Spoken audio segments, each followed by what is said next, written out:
दोस्तों पिछले कुछ टाइम से मैंने बहुत सारी वीडियोस बनाई हैं जिसमें मैंने अलग अलग तरीके से आपको समझाया है कि आपको सीएनजी गाड़ी कब लेनी चाहिए, कब नहीं लेनी चाहिए। उसमें मैंने पूरी कैलकुलेशन करके आपको बताने की कोशिश की है कि कब सीएनजी गाड़ी आपके लिए बेनिफिशियल है, कब आपके लिए उसको लेने का कोई फायदा नहीं है, जिससे कि आप अपना बाइंग डिसीजन जो है वो बना सकें और आप अपने पैसे की पूरी वैल्यू फॉर मनी कार जो है अपने घर ला सकें। नमस्कार दोस्तों, आप हैं ईएम कार्स एवरीमेड कार्स पर, जहां पर कि आपको वीडियोस में ये बताया जाता है कि अगर आप एक एक्स अमाउंट इन्वेस्ट कर रहे हो तो वहां पर आपको कितना फायदा उसका पैसे का आपको मिल पा रहा है कि नहीं। वीडियो बनाने का इंटेंट पूरा का पूरा आपके पैसे का आपको पूरा का पूरा बेनिफिट देना होता है। अगर आपको इसी तरह का कंटेंट देखना पसंद है तो जरूर इस चैनल को सब्सक्राइब कर लीजिए। वीडियोस में मैं अपना मारुति सुजुकी फ्रॉन्क्स और रॉयल एनफील्ड मीटियोर 350 का भी ownership review time to time देता रहता हूं। तो दोस्तों शुरुआत कर लेते हैं फिर इस वीडियो की। आज मैं आपसे बात करने वाला हूं एक ऐसे स्टेट के बारे में जिसका रोड टैक्स जो है यानी कि रजिस्ट्रेशन टैक्स जो है वो सीएनजी गाड़ी का कम है, पेट्रोल गाड़ी का ज्यादा है, और जहां पर आपकी जो सीएनजी गाड़ी है वो बहुत ज्यादा बेनिफिशियल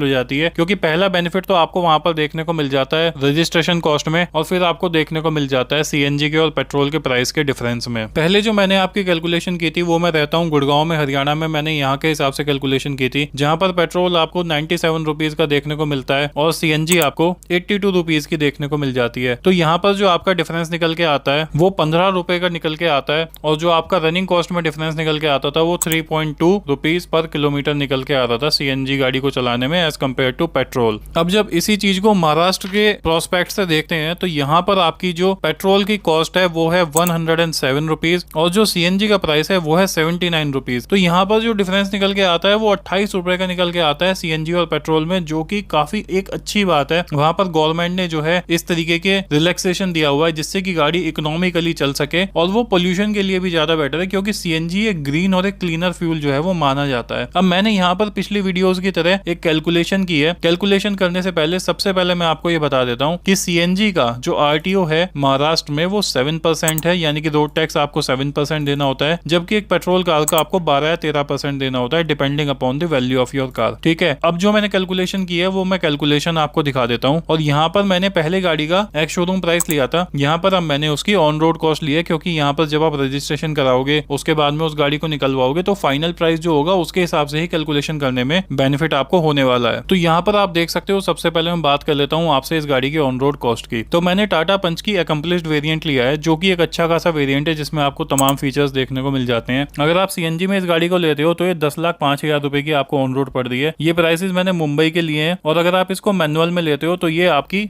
पेट्रोल में लेते हो तो ये आपकी 9,11,000 रुपए की पड़ रही है। तो हरियाणा जैसे स्टेट में जहां पर की ये डिफरेंस 1,10,000 रुपए से ऊपर जा रहा था, 1,15,000 रुपए के आसपास का डिफरेंस ही जा रहा था, वहां पर ये डिफरेंस आपका 94,000 रुपीज आता है। सिर्फ 94,000 रुपए का डिफरेंस आपको पे करना पड़ेगा पूरी ऑन रोड कॉस्ट में अगर आप एक सीएनजी गाड़ी लेते हो इंस्टेड ऑफ पेट्रोल। अब बात कर लेते हैं यहाँ पर फर्दर कैलकुलेशन की। अगर आप यहाँ पर देखोगे तो मैंने जो माइलेज लिया है वो सेम रखा है, मैनुअल में पेट्रोल में 13 का और सीएनजी में 20 का। सारे फैक्टर्स को कंसिडर करते हुए, भीड़ भाड़, ट्रैफिक, रेड लाइट, XYZ सारे फैक्टर्स को कंसिडर कर लिया, हाईवे वाईवे सब कंसिडर करके एक ओवरऑल जो फिगर निकाली है वो मैंने ये निकाली है। अब कॉस्ट पर लीटर जो आपकी मैनुअल में मैंने डाली है वो आपकी डाली है 107 रुपए। यहाँ पर मैनुअल से आप पेट्रोल को समझना, और जो सीएनजी में मैंने डाली है वो डाली है 79 रुपीज। यानी कि अगर आप पेट्रोल में गाड़ी को चला रहे हो तो आप 1 किलोमीटर चलाने का 8 रुपए 20 पैसा दे रहे हो, और अगर आप सीएनजी में गाड़ी को चला रहे हो तो यहाँ पर आप 3 रुपए 95 पैसा दे रहे हो। और जो डिफरेंस निकल के आ रहा है हर किलोमीटर आपने चलाया अगर उसको सीएनजी में या पेट्रोल में, तो आपका निकल के आ रहा है 4 रुपए 28 पैसे का। अब मान लिया किसी की गाड़ी जो है रनिंग जो है वो डेली की 50 किलोमीटर की है, और 50 किलोमीटर के हिसाब से उन्होंने साल में अपनी गाड़ी 18,250 किलोमीटर चला ली, तो उसके बाद में उनको कितना पैसा बचा? उनको बचा 78,124 रुपए। यानी कि आप देख सकते हो यहाँ पर जो डिफरेंस हमारा 94,000 रुपीज का था वो हमारा 1.25 साल के अंदर अंदर पूरी तरीके से वसूल हो जाएगा आपका सीएनजी गाड़ी में, और फिर आपका बेनिफिट ही बेनिफिट है, फिर आपकी पूरी कॉस्ट सेविंग ही सेविंग है। तो यहाँ पर बहुत सारे लोगों ने कमेंट किया था कि आप सीएनजी गाड़ी के अगेंस्ट हो, ये हो वो है, ऐसा कुछ भी नहीं है। मैं सिर्फ आपको रियल टाइम एनालिसिस करके ये दिखाता हूँ कि आपके लिए कब फायदा है उसको लेने में। उसको लेने में मेरा कोई फायदा नहीं है, मैं आपके बेनिफिट के लिए सारी वीडियोस वगैरह बनाता हूँ और कैलकुलेट करके दिखाता हूँ, क्योंकि पैसा आपका है और पैसे को वाइजली इन्वेस्ट करना चाहिए, क्योंकि बहुत मेहनत से अर्न किया जाता है। तो दोस्तों यहाँ पर आपने देखा एक साल के अंदर कितना ज्यादा बेनिफिट है आपको सीएनजी गाड़ी लेने में। अब बात कर लेते हैं कि अगर मान लिया किसी की रनिंग जो है वो 25 किलोमीटर पर डे की है, यानी कि उनकी गाड़ी इतनी नहीं चलती है, तो 25 किलोमीटर के हिसाब से भी मैंने एक कैलकुलेशन की है जिसमें आप देख सकते हो यहाँ पर साल की आपकी जो गाड़ी चली वो चली 90-100, यानी कि मोटा मोटा 9,000 10,000 किलोमीटर गाड़ी चल रही है। कितने पैसे बचे आपके? वहां पर आपके बच रहे हैं 39,000 रुपीज, 40,000 रुपए मोटा मोटा आपके बच रहे हैं। तो यहाँ पर भी 2.25 साल या 2.5 साल में आपकी पूरी की पूरी कॉस्ट जो है वो वसूल हो पा रही है। तो यहाँ पर दोस्तों इस स्टेट में सीएनजी की गाड़ी लेना पूरी तरीके से फायदे का सौदा है, और आप डेफिनेटली यहाँ पर पेट्रोल पर ना जाकर सीएनजी के लिए जा सकते हैं। जब तक कि वहां पर सीएनजी के प्राइसेस नहीं बढ़ते तब तक तो ये फायदा रहेगा ही, और जब तक बढ़ेंगे तब तक आपकी कॉस्ट जो है वो रिकवर हो जाएगी। आई होप वीडियो देखकर आपको कहीं ना कहीं हेल्प मिली होगी डिसाइड करने में कि आपको किसके साथ जाना चाहिए। अगर आपके मन में कोई डाउट कंफ्यूजन है तो जरूर कमेंट सेक्शन में मेंशन करिएगा। Thank you so much for watching the video. Bye bye, take care of yourself and remember always drive safe. Bye bye दोस्तों।